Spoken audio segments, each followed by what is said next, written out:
When you see a drag queen doing the splits in a thong in front of kids, that's not appropriate. Incredibly frustrating, especially when these people take stuff that I do that is not meant for children, clearly stating it is not meant for children, and spin it to make it seem like that's what I'm doing for a child.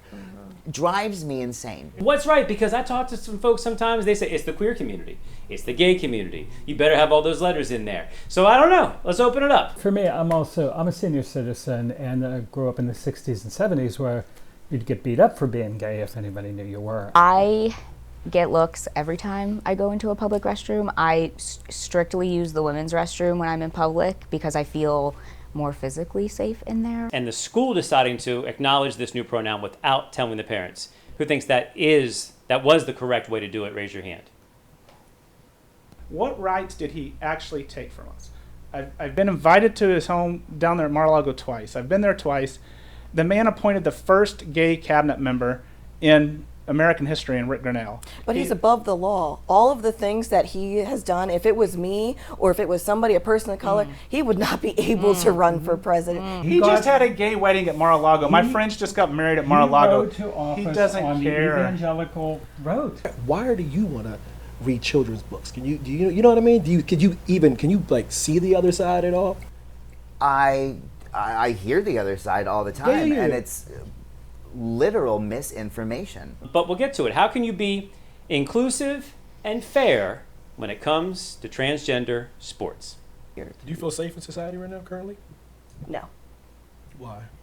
How much time do we have? Well, there you have it. Just a taste of what you're about to hear. We're here at the new LGBT Center. They're nonpartisan. They don't support a particular candidate, but they have opinions, and that's what we want to hear. There was a lot of opinions, and it was a very eye-opening experience that we had. Right. We're heterosexual guys, but we're friends with people in this community, and we want them to be heard about what's really happening because we've come a long way in this country, but there's some things left over. I think it's a good time to literally explain certain things because I don't know what's going on. So I like when other people can talk to me about and educate me on certain things. Right. And even within the community, they challenge each other on stuff sometimes, and that's where you really get somewhere.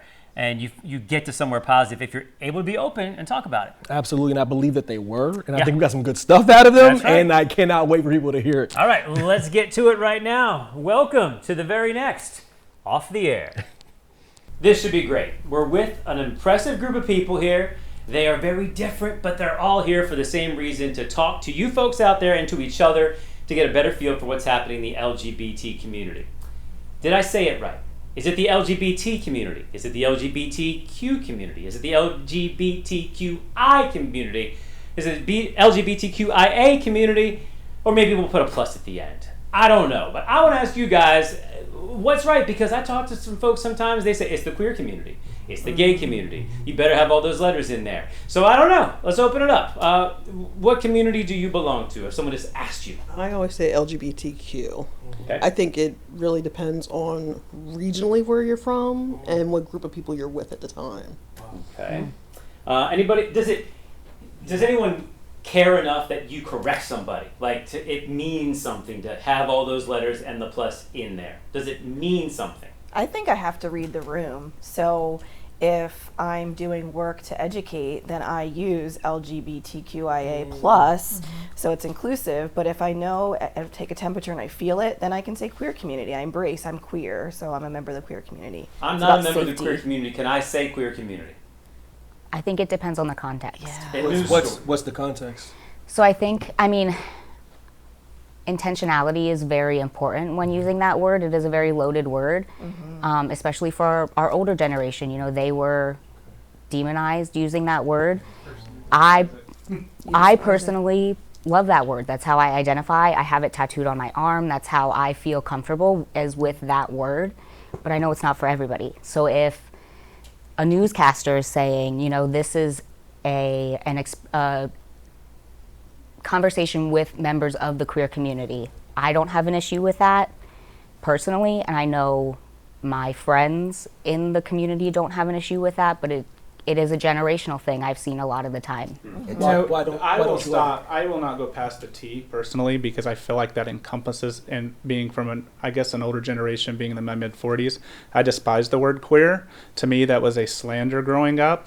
If you heard that, coming out, not knowing really what my sexuality was as a child, and then realizing when I was in my mid-20s and hearing that word and how it made me feel. And to me, I just think that, I mean, we want to encompass people, but we also, where do we stop? I mean, sexuality, gender are two different things. And so to me, I'm a part of the American community, and that's the way I look at it. Obviously, we are a subset in America, and we all make that up. But I personally stop at the LGBT. Anybody else want to chime in on that? I would echo Shannon that it really depends on the grouping and if it is for educational purposes. But the point of being a marginalized community and the LGBTQIA plus is that we are all encompassed under the umbrella of the marginalized community. We all want to be seen, heard, accepted. So for me, I think that is why it's important to sometimes include all of it. And for me, I'm a senior citizen, and grew up in the 60s and 70s where you'd get beat up for being gay if anybody knew you were. But it's not important to me. I think the beauty of the gay community is that it's inclusive. I mean, I don't label other people. I'm not used to using anything beyond LGBT, but of course it's the entire community. I don't mind. However people tend to identify and express themselves is intensely personal, and I respect their choice, and I honor it. But when you say inclusive, how inclusive is it? Just from a personal standpoint, and I'll go into a personal item. I don't know how many familiar with the Miss Gay America pageant system. I'm sure probably are, because doing drag and everything. But I used to own a prelim to the Miss Gay America system. Won prelim of the year, and the next year the prelim was pulled from me simply because they found out I was Republican. So how inclusive are we, is what I'm saying on some things, because we can differ politically, but we're all ultimately in the same community. And it was pulled from me after 1 year after winning prelim of the year and sending the first alternate to the national pageant. It was pulled from me simply because some of the drag performers wasn't comfortable with me being a Republican. So, let's just jump right into that for a second then. Is there a barrier? Does it make you feel uncomfortable when you hear somebody that you're dealing with in a professional or personal way is a Republican? It doesn't bother me, but it perplexes me. I have always believed and continue to believe that the Republican Party is inimical to LGBT rights. And so I don't understand why somebody would be part of an organization that has a history of discrimination and has opposed my community. It's just perplexing to me. Before you answer, I want to get some other... So do you believe that? Can you be a conservative and a part of your community? Can you do that? Do you have to be a liberal to be a part of your community? I mean, not necessarily.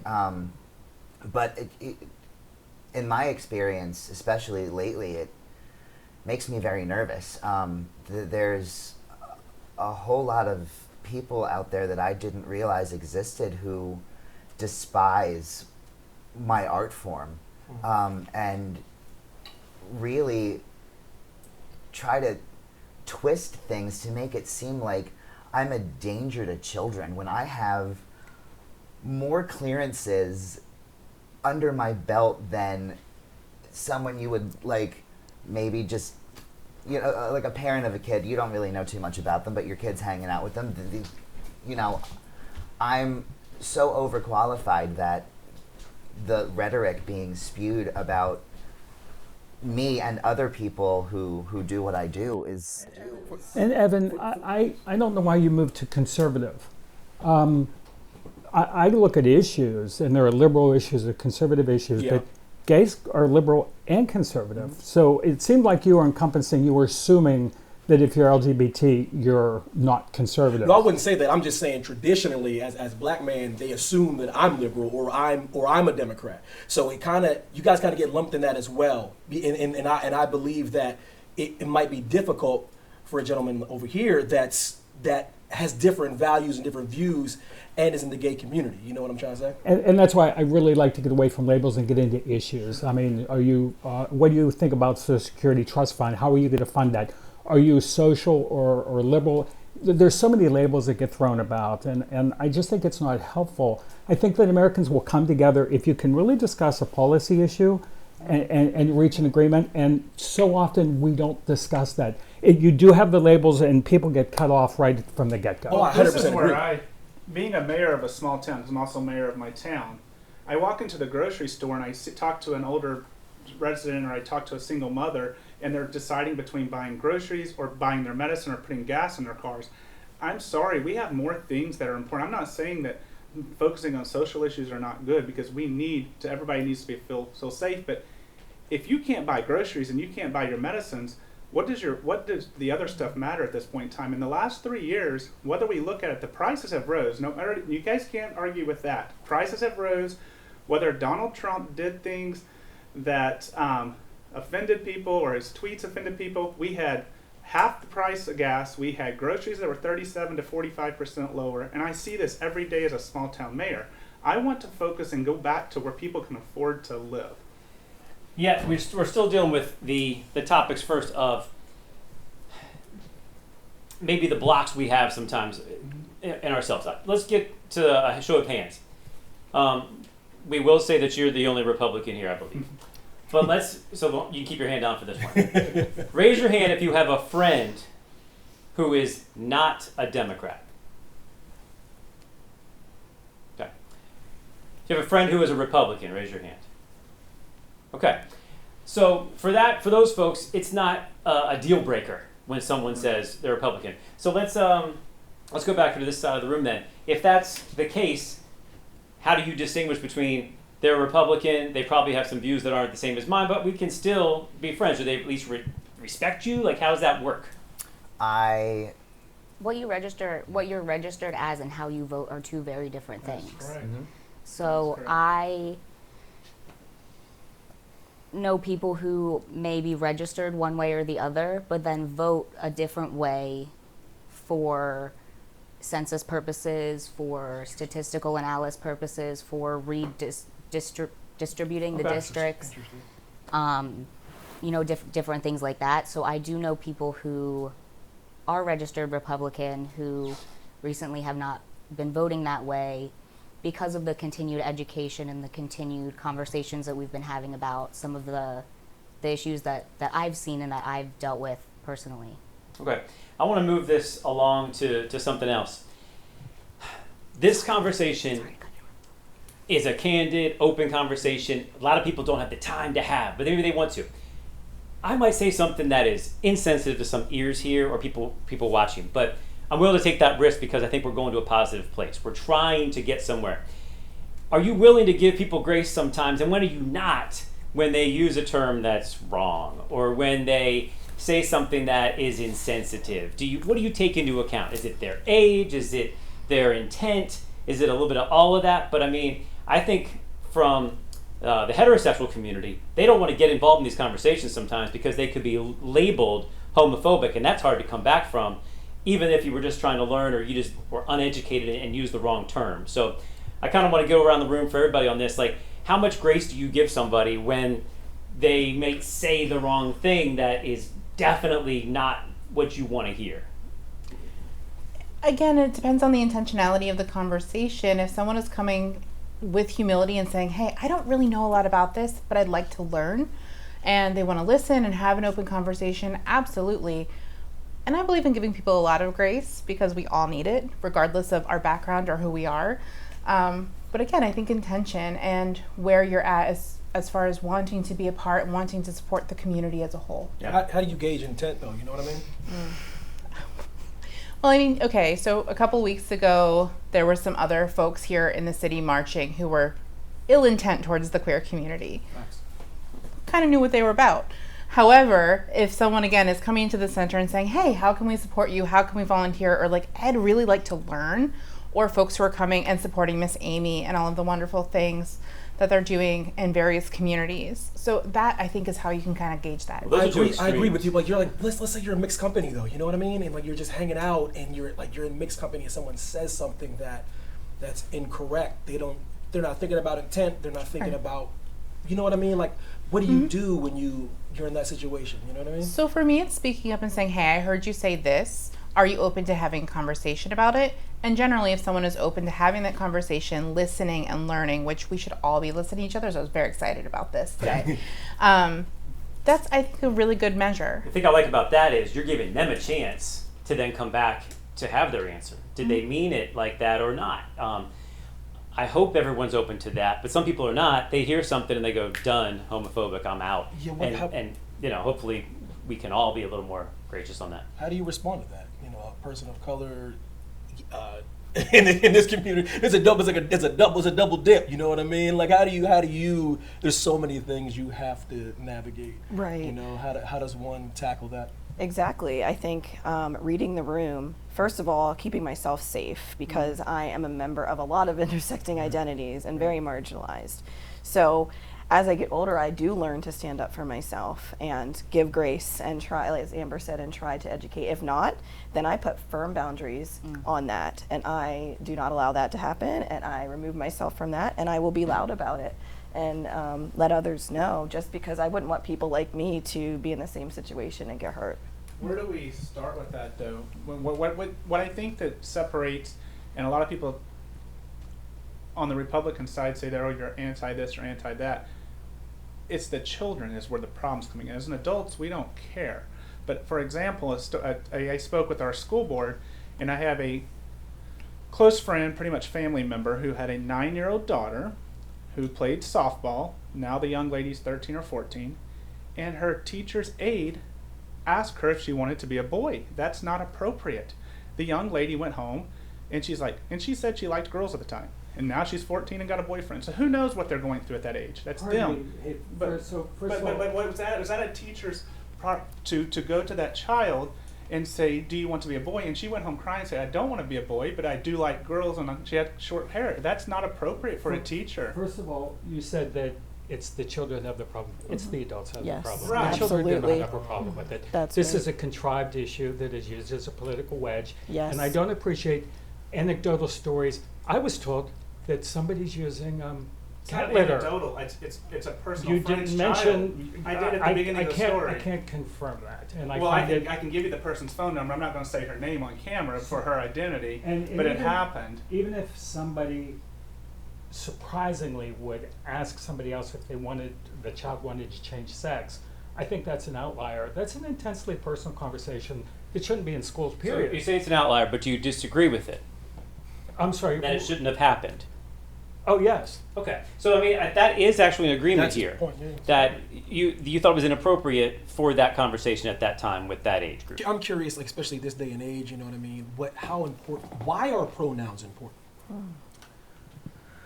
Ooh, I mean, people ask me what my pronouns are all the time, and I am very flexible. I sometimes don't look like this. I'm very glamorous.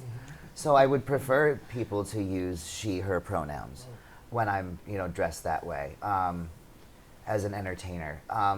But if people don't know the right pronouns to use, I tell everyone I use all of them.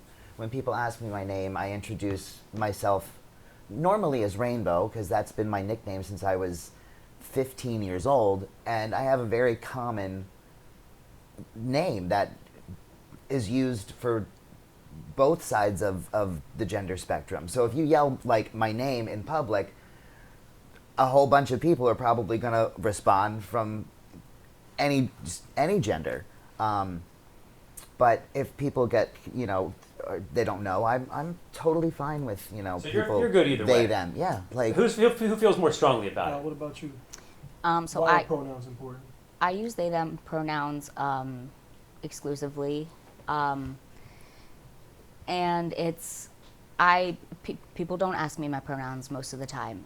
When I'm in queer spaces, I get asked because that's kind of just something that queer people of my age do. You meet someone new, hi, this is my name, these are my pronouns. It's just kind of been normalized. But my everyday going out and about, I don't really take it to heart. People use kind of whatever pronouns they want. If I'm at the gas station, thank you, ma'am, thank you, sir, whatever. That was a nice interaction. I'm not gonna stop them and be like, oh, you were being nice, but actually let me correct you and be rude about that. But if it's, somebody in my life there have been people in my life who've used the wrong pronouns to degrade me, to put me down because they knew it was important to me. I feel strongly about pronouns as well, as like we talked about having all these intersecting identities, but like one of my closest people in my life is transgender, and seeing the distress before they transitioned of being called the wrong pronouns, and how they feel really affirmed when people use the correct pronouns for them, has been empowering. And I see, how much mental anguish when the pronouns being used aren't correct cause somebody. So I have a lot of empathy, and I think it's very important that we respect people's pronouns. Right. And I think it's more of a matter of respect, because I use she, her pronouns, but if you say they, them, or even he, I'm not offended by that. But when I'm talking to other people, I want to know their pronouns, so I show them the proper respect that they deserve, and that makes them feel welcome in the space that we're in. That's right. But also think about yourself too. Like, even if you're a cis person, if someone would say, like, would consistently call you the wrong pronouns, how would that just make you feel? It would just make you feel uncomfortable. I mean, we've talked about it a bunch. The intentionality is extremely important, and practice makes perfect, and it does take time. But leading with grace, and like people needing that time, it does take time. And even I have friends that change their pronouns. Sometimes they're they, she, they like both. So sometimes they're feeling more she. So I'm like, okay, it's never impolite to ask. Even if you have seen somebody around and you recognize their face, I think I know you, I can't quite place you. Can you just like, oh, I don't remember your name. Can you tell me your name again? Oh, can you remind me of your pronouns? And I think it's social cues and emotional intelligence. You can read people. You know if they're just a little befuddled about how to address you, or if they're coming with a different slant where they don't appreciate it or don't agree with it. You sense that. Absolutely. I think coming from, and I don't use the pronouns either, but I respect whatever an individual wants to do or how they want to be called. But as far as I think, or sometimes the LGBT community sometimes may get the bad name as, for example, if you were saying, oh, at the gas station, I would have jumped that person and said, no, my pronouns are this. People don't understand. It's not that they're trying to belittle you. And so that's sometimes where, everything we do now is on camera. Somebody's got a phone camera, and so they take a snap of somebody acting this way or that way. And then the next thing you know is, oh, they're pushing it down there, they're demanding it. Or on the other spectrum, this person's demanding me to call. And so we have to be careful with all of that as well, I believe. And another piece of education is when you make a mistake and use the wrong pronouns or misgender someone, apologize once, immediately, and move on. Don't make it about you. Don't make it about, don't go down a shame spiral. We've all done it. Oh my gosh, I'm so sorry. I didn't mean to. Oh my, that makes it worse. That makes it worse. So apologize, move on, strive to do better the next time. Right. I have many, many friends who have transitioned, and I grew up knowing them as a totally different person, and then reconnecting with them, you slip up, you make a mistake. No one's perfect, but you move on. But with the pronouns, when we get to this, and not trying to but going back to the schools, when you have a family that may be teaching their children one thing, I'm not saying they're teaching them to hate people, but they believe in Mr. or Mrs., and their kids are having to call a teacher something else. What age do you have to explain that to? So that came up recently. That's a news story. It was a kindergarten class. It was a substitute teacher who came in and said, I am Mix Jackson, or whatever it was. Not the MS or the MR, but the MX, which is, which I've just learned, the appropriate one for non-binary identification. So for a kindergarten class, that was, unique for anywhere, if you probably heard it, it's still new. But the kindergarten, the kids go home, they talk to their parents, they say, oh, I had a substitute teacher today, it was Mix Jackson. And they say, what is that? And so it becomes a conversation that some of these parents felt was put upon them that they didn't want to talk about at that time with someone that was so young. They felt it was put upon them. The other side would be, that there's being accurate, and there's ways around that for a 5-year-old that you probably don't have to address it right away. But hey, that's just what I'm saying. I want to hear what you guys think about that. So, let's see. You feel like talking? We haven't heard from you yet. What do you got? What's the appropriate age to start dealing with this stuff in the schools, given this real situation I just gave you? I think in that instance with Mix Jackson, I think people have a right to be called whatever they want, and I don't think the children would have a problem with it. The person could have said, "I want to be called Boo Boo" or something like that, and But the argument is the kid comes home, like, you know what I mean? Like what you're saying makes perfect sense, but the argument is like the kid comes home with some kind of confusion and asking the parents, and the parents like, well, hold on, I don't want to have this conversation just yet. Like what time is appropriate in your mind? You know what I mean? That's the devil's. I would tell my child at whatever age, if it was a kindergarten child, I would have said, well, if that person, your teacher, wants to be called Mix Jackson, call her Mix Jackson. Right. You know, Is that, at that age, is go the with kid really having that many questions? No. I'm just I don't Right, I'm not I'm sure. saying You know, as but an example, but so when yeah, you I go heard home yeah and your child brings this up, yeah. why can't you just go with that answer? Well, if that's what your teacher would like to be called, you should call your teacher by that name. Oh, I can dig it, but what if somebody don't want to do that?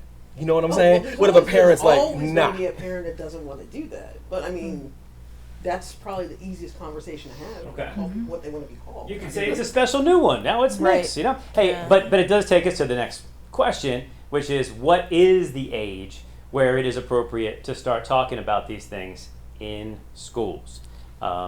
So that comes up in so many different ways as to whether it's talking about sexuality in the schools, and it'll be the board saying this is what we want to start talking about at this age level. It could just be an individual teacher who wants to talk to a student or identifies themselves that way and puts themselves out there. Is there a proper age? This should never happen? Should it only happen when we hit the puberty level, because that's when sexuality is talked about in schools officially?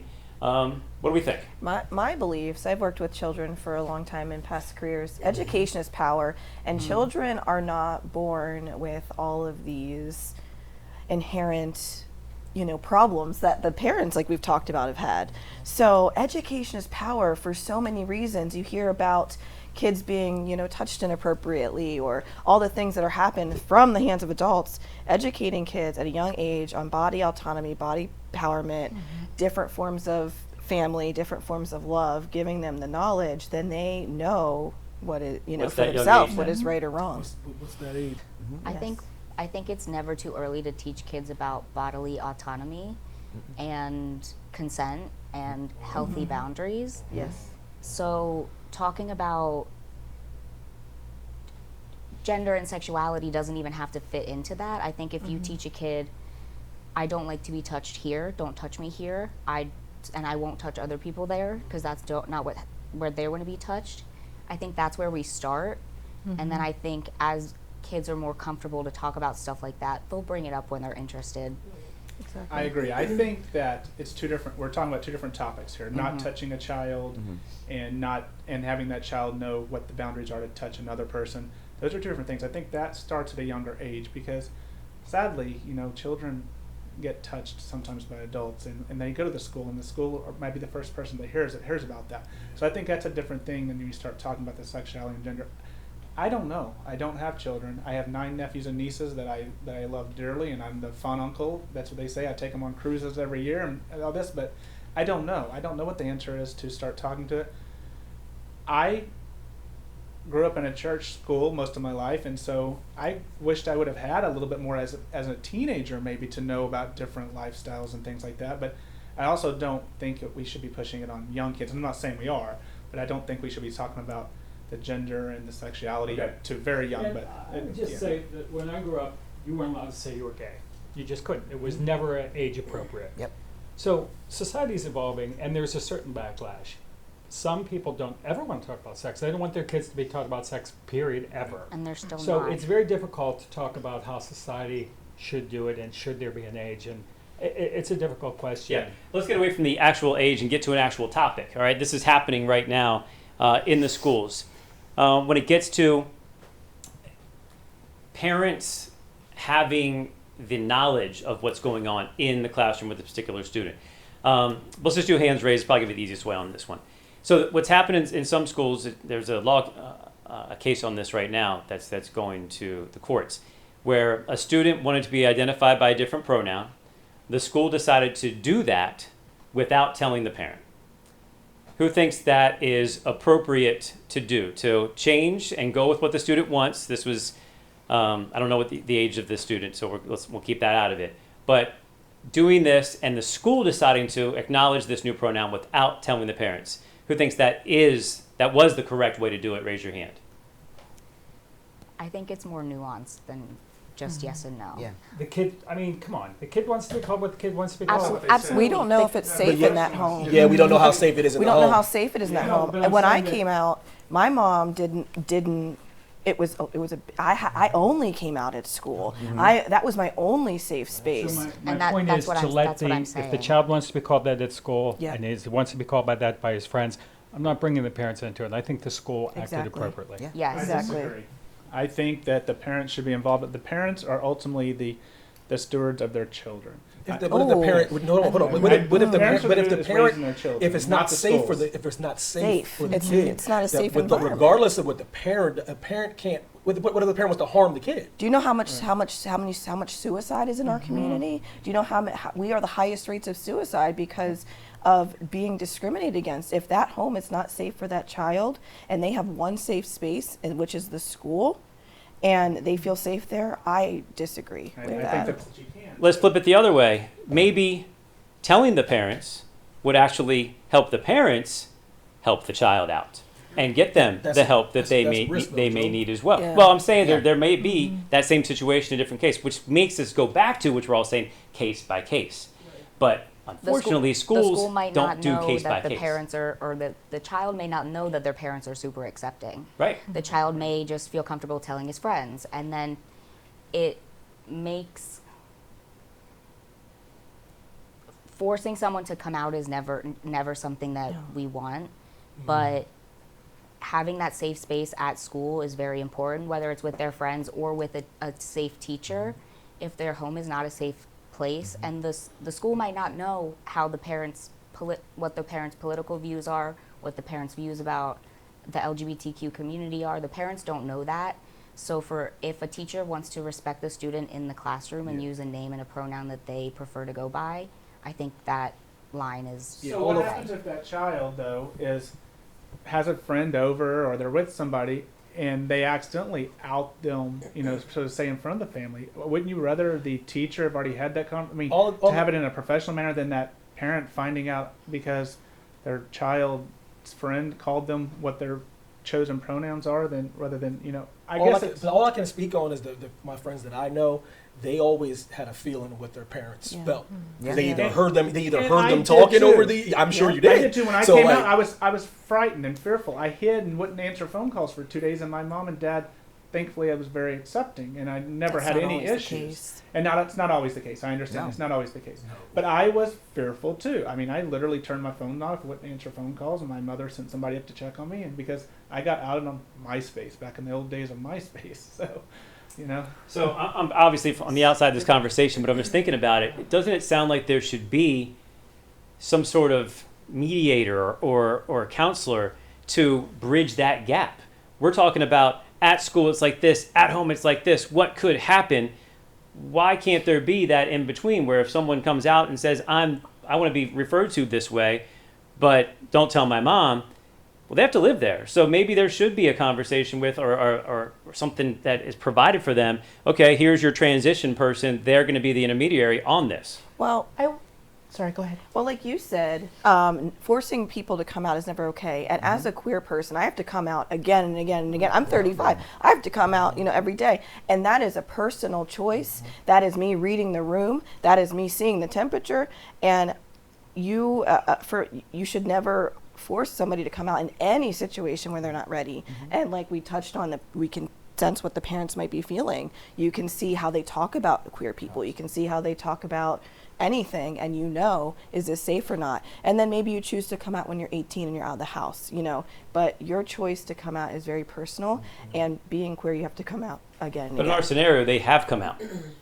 Only To to the people school. that are safe. They're Yeah. safe. to their Safe safe space. people. Safe Perceived as space. safe, yeah. Which it ended up not being safe for me. I came out to my friends. I went to Catholic school most of my life, and I came out when I was 14, and that spread like wildfire real fast. And when I got home, somebody had already told their parents, who called my parents, to let them know that you have a gay kid. And that was not a fun time for me. And I eventually, ended up getting kicked out of that Catholic high school. And Well, that's what my comment was about. So the children are going to have friends, a circle of friends. So one of those friends are going to go home and say, "Oh, I have a friend that now wants to be called by this," and immediately, and that parent may reach out to So is it better to go ahead and have that conversation at a professional level where maybe you have that school counselor involved in that teacher versus the finding out in the middle of a night or an evening on a phone call with another parent? Well, they have that chance though. In a perfect world, Right. you can have a conversation with your parent. Let's be real though. Well- Like they don't have let's have a nice conversation. Come on now. Well, I know, but I'm saying, if the parent finds out just randomly by another parent because that child went home and said, "My friend wants to be called by this," then that parent goes off, if they're not accepting, goes off maybe that rant or that rage, whereas the school could have maybe already had that conversation. If they had a professional talk to that person, and say, "Here it is." I think that if it's going to go badly, it's going to go badly. Yes. No matter You could be right. no matter who the mediator is, it's still going to go That's badly. what I'm trying to say. I'm like, that's nice. Yeah. I would love for that to Maybe it's happen. wishful thinking. So in reality, kids are coming out much easier than they did in No, Britain. are you kidding me? Yeah. So it's happening. And now, when exactly it happens, and should a school be involved or professional? No, it's an organic, it's a difficult process, but you can't say this is how it should be and this is who you should go to. It's going to be the kid and their families and their friends. But people are trying to make those laws. People are trying. Well, it's to a do school. that. It's a You know what I school mean? board. It's a They're school trying. district. They have to have a policy. They're trying to come up with. They have to have a Yeah, that's. They get stuck, and everything we're saying here is very logical. And but when the policy is this or that, then that's where we get funneled into this or that. I would hope, as you said, with the school and having a mediator. So most schools do have a school counselor. Sure. And I would hope that if school is a safe space for a child, that they have the opportunity to see the counselor, who those conversations are confidential. The counselor can gauge how are things at home, how are you feeling, and maybe even work the child through that process as they're kind of talking it through to gauge safety, where are things at. And to Shannon's point earlier, LGBTQIA youth are at the highest risk for suicide and suicide risks.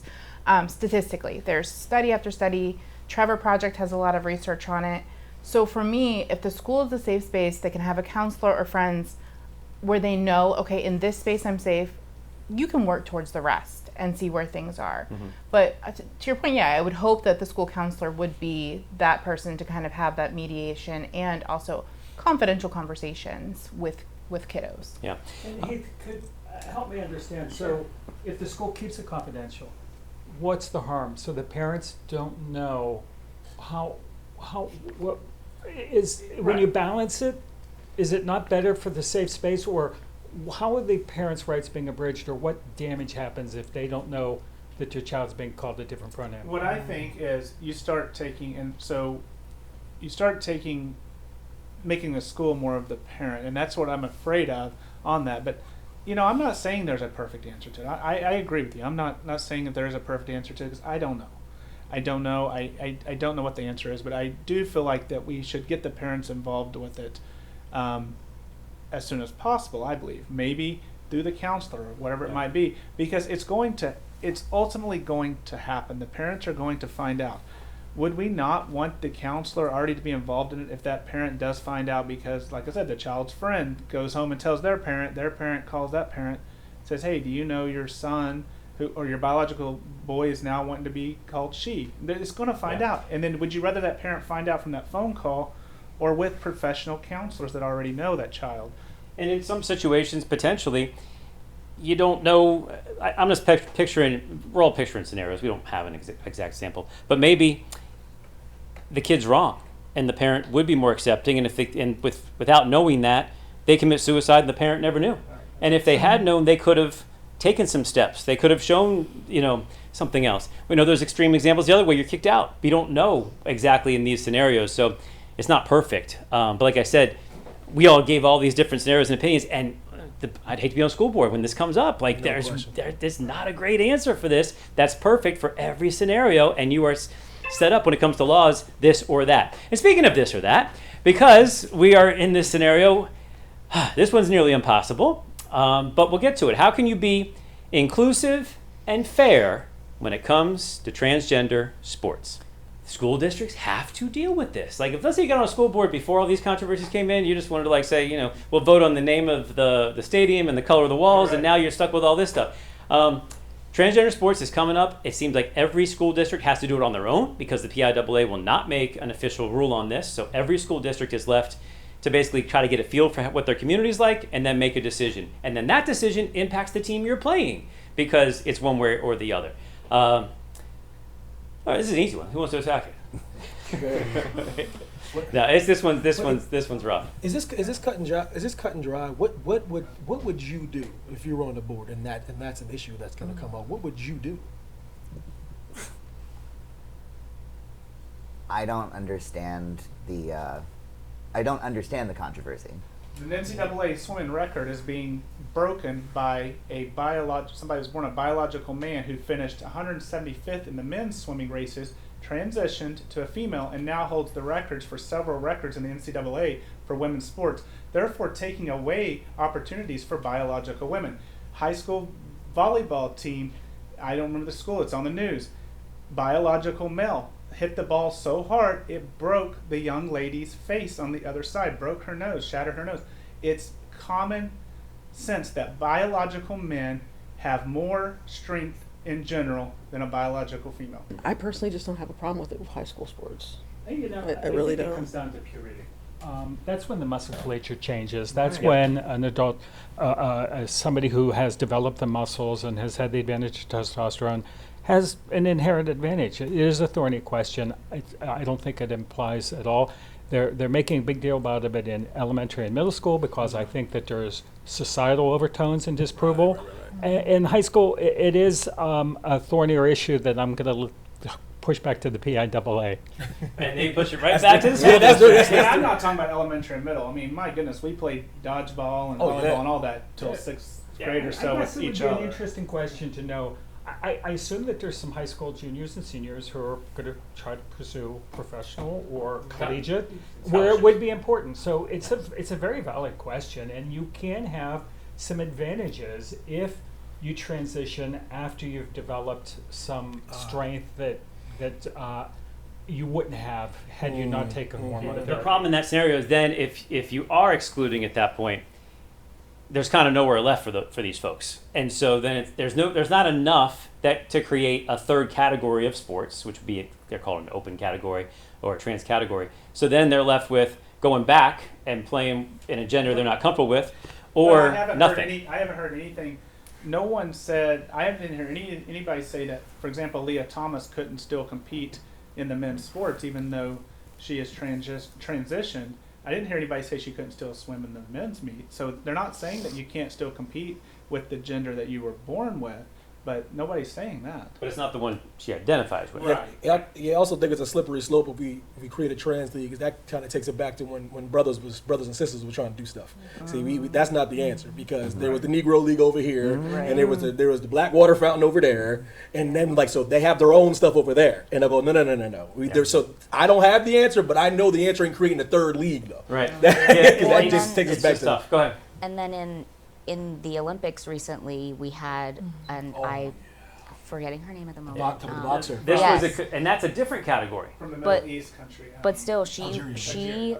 identifies as a woman, was born biologically a woman, but had too much testosterone, and people thought she was a man. Right. So like, I agree with you on that one. That one there was blown tough. out of proportion. That was two different things. 'Cause she's a woman. That was two different things, because I know a person that's born like that. That's a different situation. They're born with I think it's both well, so organs, in but she in high school identifies there, as a woman, and right? she had, So in high school there, I knew girls in high school who were girls, but they went to the gym. They threw shot put. They were big, beefy girls. They would test higher for testosterone than I would have in high school. They would have tested higher for testosterone than some of the boys in my high school probably. So it's not. They're getting closer to the medical answer for this. Some have done. The Olympics was a mess because they let every sport do its own rules, just because The Olympics and do so whatever, and basically boxing sort of didn't know what they wanted to do. But they're trying to measure how much effort it takes to do X, and is it fair if this person's putting in less effort than this person but getting the same result? I'll bring it into this example that takes it away from gender.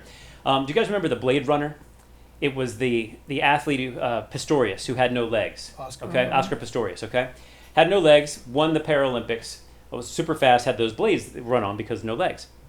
He wanted to compete in the traditional Olympics. You know, not the Paralympics, but the traditional Olympics. They said it gave him an advantage. They because said if it was an artificial. Well, they measured his output, so like his oxygen intake, his levels of all that, and they decided that it was too much of an advantage, that he wasn't putting in the same level of effort as the other ones were. So it was unfair based on chemistry, and I think that's kind of where they're trying to figure this out as well, is how much of an advantage is there that makes it unfair. Again, when you're balancing harm, though, let's just say that the central Pennsylvania school districts will allow people to participate in the sports they identify as their gender. What specific harms does that create?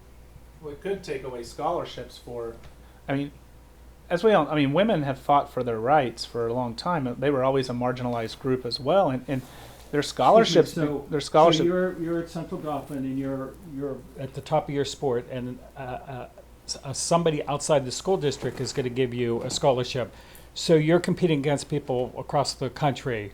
So does the school districts, excluding or including you, have a material impact on what an outside organization grants? Yes, it does, because that school, you were allowed to compete against, if say you were a biological male that maybe started transitioning in 10th grade and still already has all of that testosterone, and then they go out there and they win the 400-meter race in the state of Pennsylvania, become the state champion, then the college starts looking at that. So we're taking a scholarship from maybe that second place person, or even if you start getting into college, that's some of that is money, or professional when they're racing. They're losing out money and they're losing out endorsements and things to somebody that's not got a fair advantage. They don't have a fair advantage against them. Well, then it has to come back to it has to be a nationwide standard. Because if that's what we have to agree on. But where do we find that at? Where do we find that? Given all these scenarios, yeah. All right, maybe we got through that one somehow, but we didn't answer it, but we explained. Sorry, PIAA, we didn't do your job for you this time. They gotta do that job. Yeah. Are bathrooms still an issue? Shouldn't be. Well, I work for a healthcare system, and I'm on their diversity committee, and we're trying. They still have gendered bathrooms, and it's something that we're working Do towards. they have a third option as well? Not at all locations. Okay. Yeah. All right. So it's out there a little bit, but it's minor. I think there should be separate. I'm talking about there should be a male and female Why? bathroom. Why? But I'm also, Why? Why? Yeah. Why? Because I don't want a 30-year-old man standing there in a urinal when my 6-year-old niece walks into the bathroom. That's why. No, you just make them all individual. Yeah, That's what I mean. Just make them individual. Yeah. If you have Closed individual, off. Yeah. well, all that's individual that's closed still. off. Yeah. Yeah. The architecture of No. bathrooms in the U.S. is the problem, And I'm not not talking gender. about somebody that says that's transgender. I'm talking about a biological man. If you just say all the bathrooms are open, so my 6-year-old niece walks in there to a McDonald's bathroom to go to the stall, and she has to walk by a man, a grown man, standing at the urinal with his doing his business at the toilet, and she has to see it. Absolutely not. Yeah, I don't mean like Like non-gender specific bathrooms are definitely the way to go. I get looks every time I go into a public restroom. I strictly use the women's restroom when I'm in public because I feel more physically safe in there. So unless I'm in like an exclusively like LGBT friendly space where they have gender non-specific bathrooms, I will always use a women's restroom, even though I don't identify as a woman. But every time I'm in a bathroom, I get nervous. I'm like, is somebody going to say something? Am I not wearing enough feminine clothing? Is my hair too masculine today? Do I look, like I'm not supposed to be here? So that is still a reality for me when I go into the bathroom.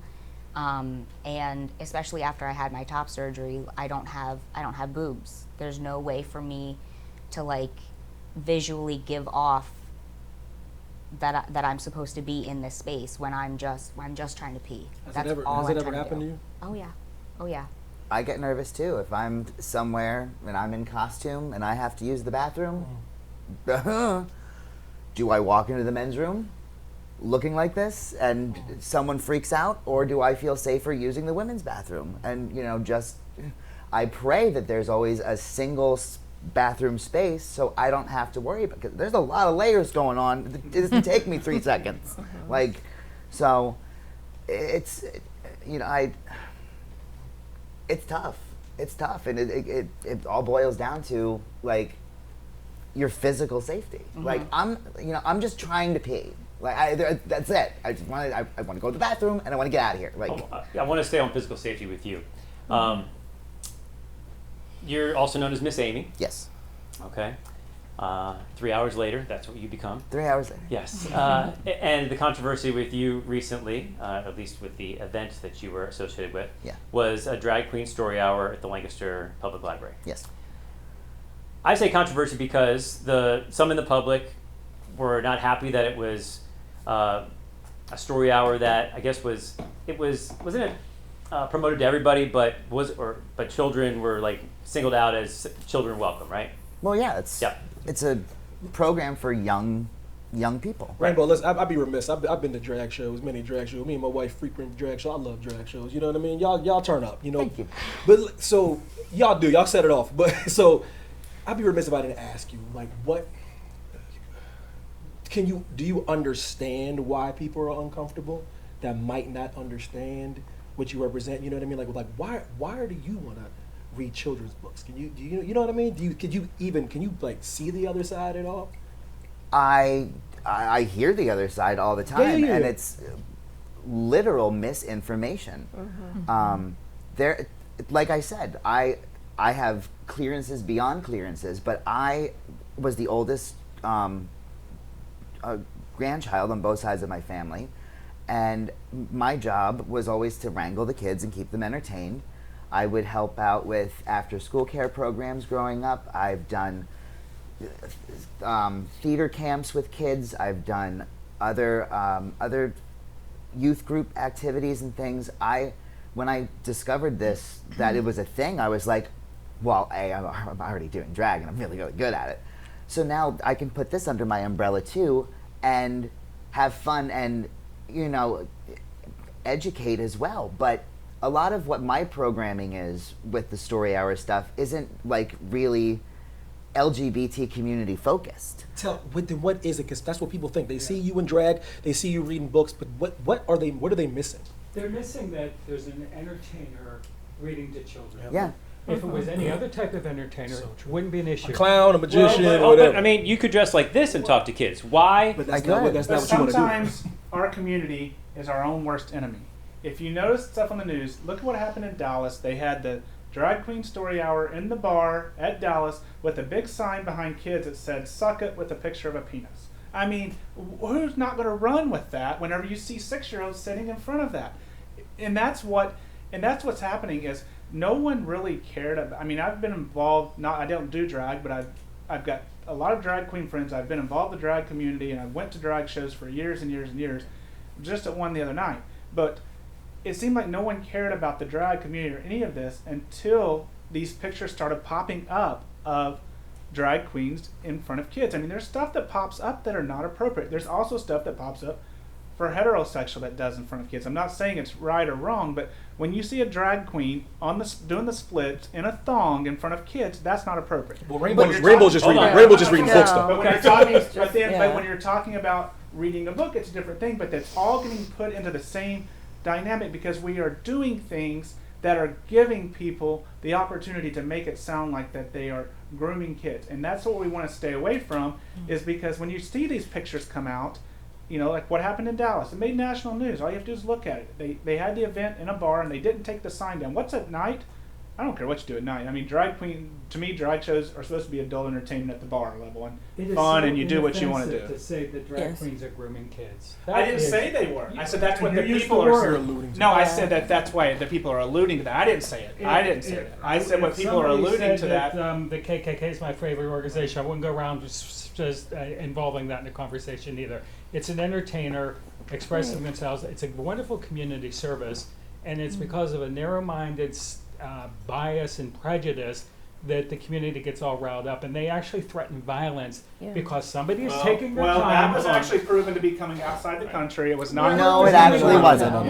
Where somebody threatened violence because an entertainer was entertaining a child, and happened to be creating wearing a safe dress. space. Yeah. That's what I'm trying to get at when it comes to rainbow. I don't care what's going on in Texas. I'm talking about when someone that's trying to change the status quo and kind of educate you. I'm not.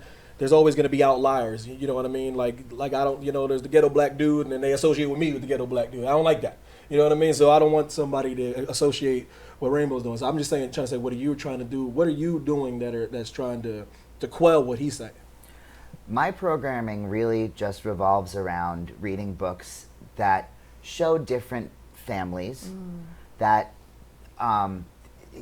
promote ideas of respecting people for who they are, being kind, sharing with each other. It's like, if I can instill a little bit of kindness through and tolerance and acceptance. Like one day I was looking through pictures on my phone. I love nature, and I had taken all these pictures of like gardens blooming during the spring and summer, and this thought just came into my mind, and I put this little collage together and wrote this beautiful post. We're all flowers. We all are different. Flowers sometimes can look alike, but they're not alike. No two flowers is exactly the same.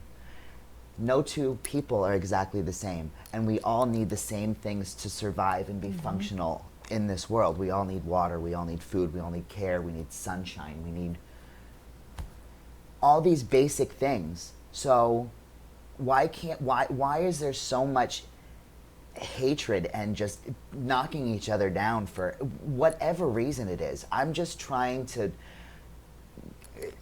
give a little bit of hope out there, so like a kid who may feel different and doesn't know how to, knows that there's someone who understands. So is it frustrating for you then when you have that positive message, but then like his scenario in Texas, someone may make a mistake or do it on purpose to have this image that's captured, Right. to totally take away from what is a positive message? So Exactly. how frustrating is that for you It's when that incredibly exists? frustrating, especially when these people take stuff that I do that is not meant for children, clearly stating it is not meant for children, and spin it to make it seem like that's what I'm doing for a Right. child. Drives me insane. And I agree with you. And I have a friend who actually is a drag queen that had a very stern conversation with another drag queen at Pride, because said what you're doing is bar appropriate, but this is a family event, and it makes it look bad. I mean, there's different costumes. Yes. What you do at the bar, we all enjoy. I mean, I enjoy it. We all go to it. We throw our dollars. We have fun, but it's adult entertainment. But then I think the drag queen, just like anybody else, there's things I do in my personal life that I wouldn't do in front of others. Exactly. But whenever you have a few bad apples start to Blurring the lines. it does it, and that's what we have to, as a community, be strong enough to say to them once, hey, just do that at the bar, but don't do this at the family pride event, because that's what makes us all look bad. Is that tough because you want to be so accepting of everyone in this community, and if they're making a mistake in your mind like that, you don't necessarily want to call it out because it's saying something negative about the big that hard to not do? Not calling them out in public, just having the conversation No, behind I hear the you scenes. on that, but I'm wondering about everybody else. It's now a big topic of conversation amongst Pride festivals, where like we don't want to censor your art. You're your own artist. You have your own idea of what you want to do, and if we know what your particular style is, and we know it's not appropriate, we're not going to book you for this certain event. We'll book you for something else where it's appropriate. But the lines have gotten blurred so much, and it's become such a controversial topic of how people are. Even though, I mean, I have seen many different costuming choices lately, and I'm completely covered from head to toe. Right. I've always been. So regardless of whether I'm in like a tiny little like pair of booty shorts and a bustle with a corset, there's 8 other layers underneath that. So there's, but I necessarily wouldn't dress like that and perform at a Pride festival. Right. We're running out of time, unfortunately. I love this. I good stuff. really appreciate your honesty and all this, guys. The last couple of things I want to get to is, it feels like, we talk about the bathrooms, and there's been this progress, right? Talking about people, getting to the pronoun level. Like, these are all things that are kind of specific, but mean something to people. We're not talking about, as you said, being afraid to even say the word gay, or coming out like in the 60s where you were guaranteed to get beat up, you said. So we've come a long way. But we all know that there's still some things out there to be done. Can you give me examples of what you're still dealing with? I think it'd be important for heterosexual folks out there who think like, they can do everything they want to do. It's fine. What are you still dealing with? Let's get some specifics in there as to what you still deal with on some days because you're part of this community. I think we already gave your example of the bathroom situation for you is still a challenge sometimes. Same with you. Let's just continue around the room maybe. I am thankful. I'm a volunteer at Glow Harrisburg. I'm thankful Explain that for for a second. What Glow is. Glow Harrisburg is a community center that centers the needs of queer and trans people of color specifically. Because I'm thankful for that space, because a lot of times if you look around the room, like how many here are white versus how many of us are people of color. So the things that I still deal with is trying to find a community, and thankful for that space because they are like being trailblazers. There's not too many in this South Central Pennsylvania area that centers our needs and helps grow us as leaders and helps us kind of be out in the world saying, we're here as well. And we're here. Do you feel safe in society right now, currently? No. Why? How much time do we have?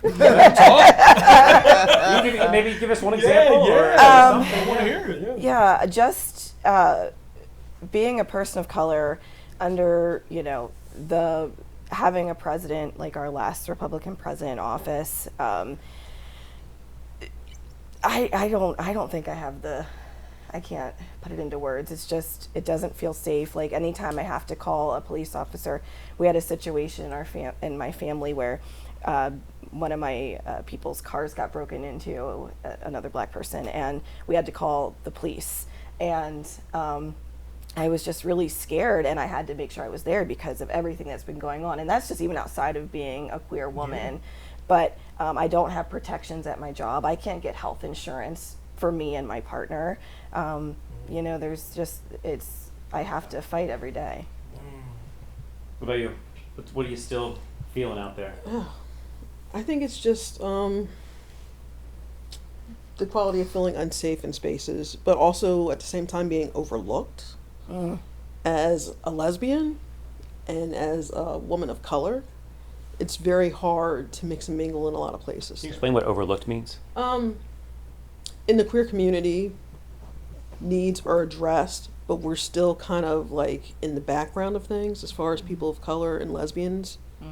So I think we're still struggling with that issue and working on that, and just as she said with Glow, helping young people of color that are in the LGBT community, also for them being seen, the homelessness, the suicide rates, children being put out of their homes by their parents because they're gay.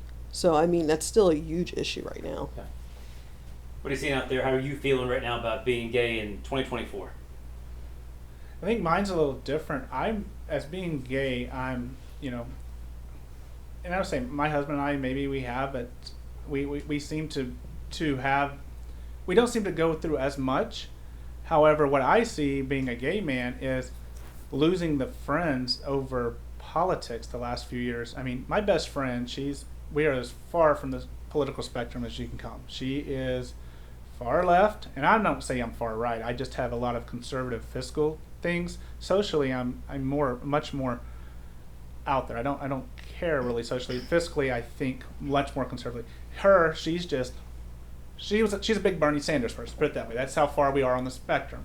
But but you can see how different we are on things.